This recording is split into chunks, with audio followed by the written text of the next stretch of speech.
In my previous video, I covered one of the most burning problem while choosing a rooftop solar solution, which is to decide whether to go under the OPEX model or the CAPEX model. Most of the industrial customers struggle to get the answer between which structure they should go for, whether they should invest their own money, which is under the CAPEX model, or they should avail rooftop solution under the OPEX model. Hi, my name is Gaurav Kawatra. I am the director at Infinia Solar. Infinia Solar is one of the country's leading renewable energy marketplace and renewable energy advisors. We have helped and advised 21 industrial and commercial customers across 15 states to buy over 100 megawatt of rooftop and open access solutions, which has helped them save roughly 35% in their electricity cost, equivalent to 900 crore rupees. In my previous video, I covered in detail the 5P framework, which you as an industrial and commercial customer can use to decide whether to go under the OPEX and the OPEX or the CAPEX model. You can find the link to my previous video here. I quickly covered and recap what I covered in my previous video, which was the 5P framework. The first P stands for the payback period, wherein I explained in detail that under the OPEX model, you should calculate NPV neutrality period. I explained in detail how you should calculate. You should look at the savings that you are getting, park that savings in the fixed deposit, look at the year of buyback, and then calculate NPV neutrality. Similarly, under the CAPEX model, calculate the investment that you are making and the returns that you are getting on that investment, and also calculate the payback period, and then compare both NPV neutrality period and the payback period, and that will give you answer to decide, after doing a lot of number crunching, that to decide whether to go under the CAPEX model or under the OPEX model. Second P that I covered in my previous video while deciding between these two models is the performance guarantee. Under the CAPEX model, the installer gives only the performance guarantee, which is limited to the PR ratio, whereas in the OPEX model, you get the performance guarantee on the units that will be generated. So this was broadly the two P's that I covered in my previous video. In this video, I'm going to cover the remaining three P's. Let's start with the third P first. So the third P stands for project maintenance. Use this P to evaluate both under the OPEX and the CAPEX model. Let me explain you how. For example, in the OPEX model, the project maintenance is completely hassle-free for you, because the entire maintenance will be under the scope of the developer for the entire period of the tenure, and in return they will also give you the performance guarantee, all the warranties on the modules, inverter, etc., etc. So this is one parameter wherein you get a hassle-free project maintenance. In the CAPEX model, the entire maintenance in terms of maintaining the project, cleaning the project, also keeping a manpower there for security purpose or for cleaning purpose, keeping the spares, the warranties of the modules, inverters, etc. lies in the scope of you.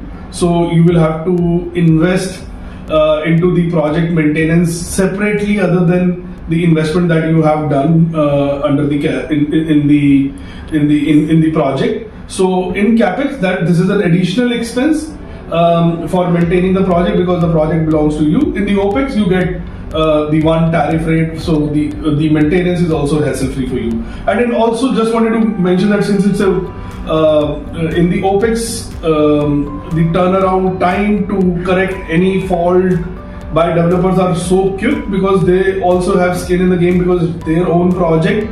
So whereas probably in the CAPEX, you need to monitor the project deeply and make the corrections during the maintenance cycle as and when required. So this is one third important P, which is the project maintenance.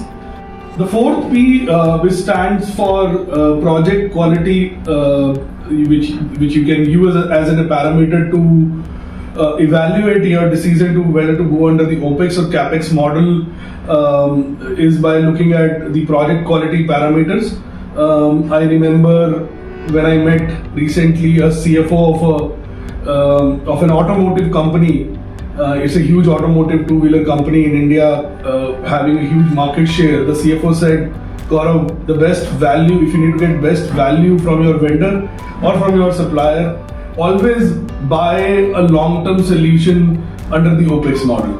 I totally agree with the CFO. If you want to get best juice out of a long-term solution, whether it is rooftop solution or any solution, it is very, very important to do that project under the OPEX model, because the solution provider is the expert of that area. For example, solar developer and is the party who is providing you the OPEX solution and would put in their best efforts so that their revenue, their payback is also expedited.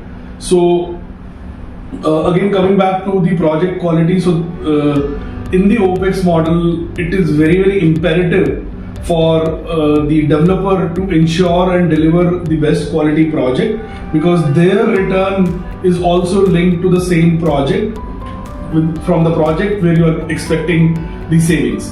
In the CAPEX model, I'm not saying that the quality is inferior, but you need to have a very strong, stringent team management to ensure that the EPC company or the installer delivers the quality which you are looking for. So you have to do a lot more due diligence on the kind of products they are using, kind of the manpower they are putting up, the kind of the equipments that they are using. So it requires a lot more bandwidth, it requires a lot more due diligence for you. Whereas in the OPEX model, it is like given that you will get a good quality project.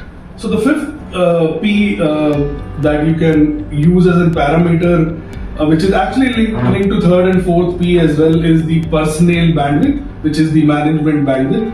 As I've just explained in fourth point, in the OPEX model, the management bandwidth or the bandwidth, personnel bandwidth that is required from your organization, from you as an industrial customer, is significantly less. Basically, you can just sit and relax the savings and have a complete peace of mind, because the other party is doing a project under the OPEX model, so they will ensure that quality that you are looking at, or also the savings, guaranteed savings. Whereas in the CAPEX model, as I explained, that there is a high personnel bandwidth that you have to put in to ensure the project quality, to ensure the maintenance happens on time. So that's the additional cost that you need to consider while comparing the CAPEX versus OPEX model. So with this, I think I've given you 5P framework. I would like to quickly recap for you the entire 5Ps so that you have a comprehensive framework to take a decision between OPEX versus CAPEX model. The first P stands for payback period. In OPEX, look for NPV neutrality period. In CAPEX, look for the payback period and take a decision. The second P stands for the performance guarantee. In OPEX model, developer will ensure performance guarantee on the units, whereas in the CAPEX model, the installer may not ensure guarantee on the units, probably on the performance ratio. The third is the project maintenance. In OPEX, it is the hassle-free maintenance. In CAPEX, you can get a similar level of maintenance, but you need to invest time, money to get that level of maintenance. Remember, it's a 25-year project, so the better you maintain, the better quality that you get out of it. Fourth is the project quality. As I mentioned, in the OPEX model, developer, you need to basically you need to get best juice out of that structure, so developer will also ensure that quality. In the CAPEX, you can get that quality, but you need to again invest. The fifth point is the personnel bandwidth, which is the management bandwidth. In OPEX model, you just need to sit back, relax, enjoy the savings, have a peace of mind. Whereas in CAPEX model, the bandwidth, the personnel bandwidth is far more higher. So in a nutshell, out of the 5 P's that I've talked about, the 4 P's, which are the last 4 P's, gives you the numbers. convert those 4 P's into numbers and use them in the first P, which is payback period, which means calculate all the investment, all the costs that you have to incur under the CAPEX model, including the management bandwidth, etc., and also the investment or the investment that you have to do, or you have to the tariff that you have to pay under the OPEX model, and look at the NPV neutrality. So with this 5 framework, you would have the answer in front of you if you use this framework, and you would be able to take a conclusive decision, and also have internal board level discussion on management, senior management level discussion internally within your organization, and present convictionally that okay, which model that you should go for. I hope you found value in this video. I'm looking forward to add more value to you industrial and commercial customers in my upcoming videos. If you have any comments or if you want to interact more on this OPEX versus CAPEX model, please reach out to me in the comment box below. I or my team will connect with you. Looking forward to see you in my next video. Thank you so much.